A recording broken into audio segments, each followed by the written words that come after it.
I'm Dr. Devra Davis, and I'm here in Australia talking about my new book, Disconnect.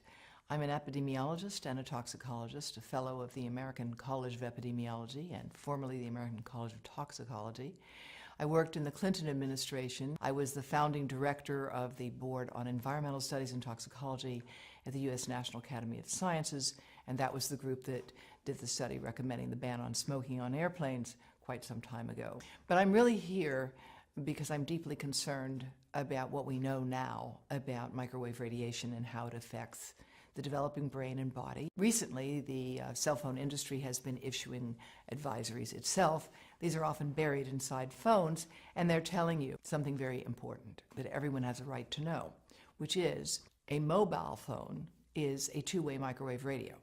It's never been tested for safety for long-term use, and because of that, Telstra has now begun to issue advice about using a headset, using a speakerphone.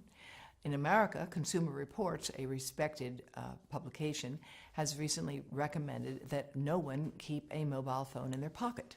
And that's because if phones were tested in the pocket, the levels of radiation from those phones would exceed the safety guidelines that are currently operating.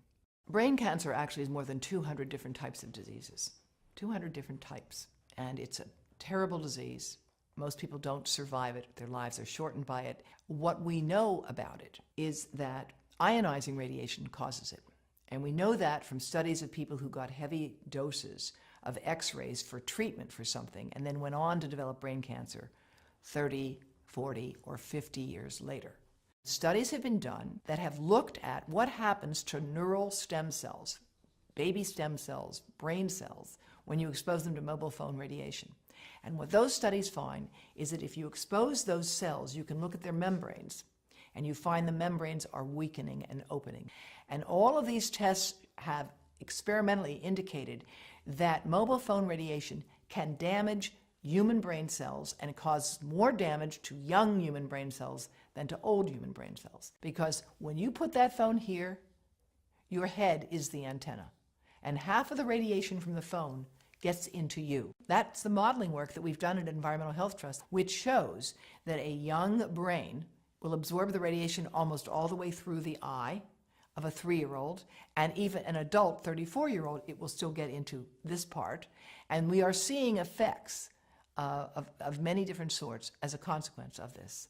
Those who are on the front line of dealing with young children are deeply concerned about this at a professional level in the United States and around the world.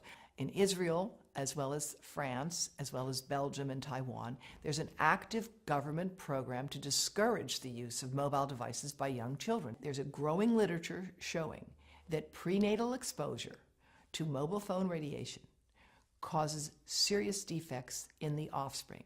Smaller brains, more brain damage, smaller livers, more liver damage, damage to skin cells as well.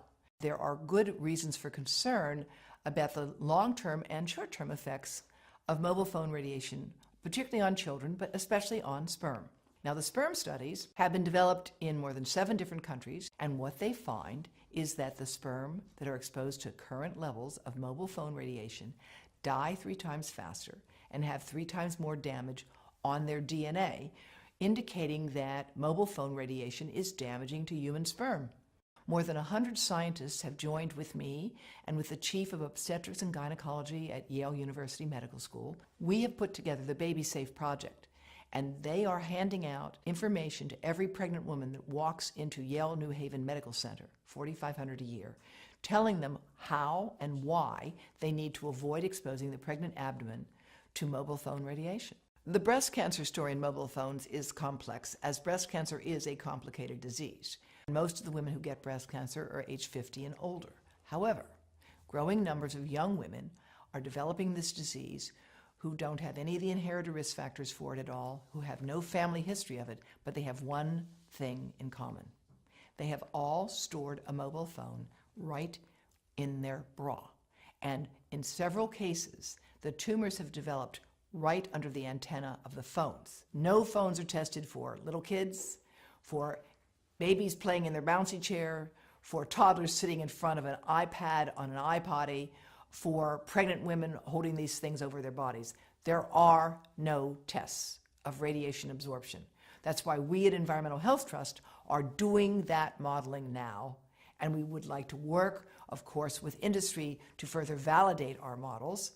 But it's really critically important that we do this research, that we train people in this field, and that in the meantime, we join with other countries around the world, giving people safety information. You have a right to know that that mobile phone is a two-way microwave radio and should not be kept close to your testicles or your ovaries or your heart or your brain.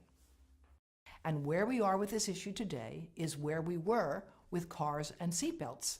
Australia has led the world in requiring seatbelts. It is leading the world with respect to handguns, and it can lead the world with respect to the right to know about mobile phone radiation. I'm very proud that Dr. Charlie Teo has issued a call for Australia to implement its current laws. You don't need a new law here. You've got the laws you need, you just need to implement them to give people the right to know about mobile phone radiation. And again, I'm delighted that Telstra's taken the first step. I think Arpanza actually does have information on their website about how to reduce radiation by keeping your calls short and telling you how to use a headset and a speakerphone. But there needs to be a more concerted effort to communicate this, just like the Canadian Parliamentary Committee on Health has recently called for.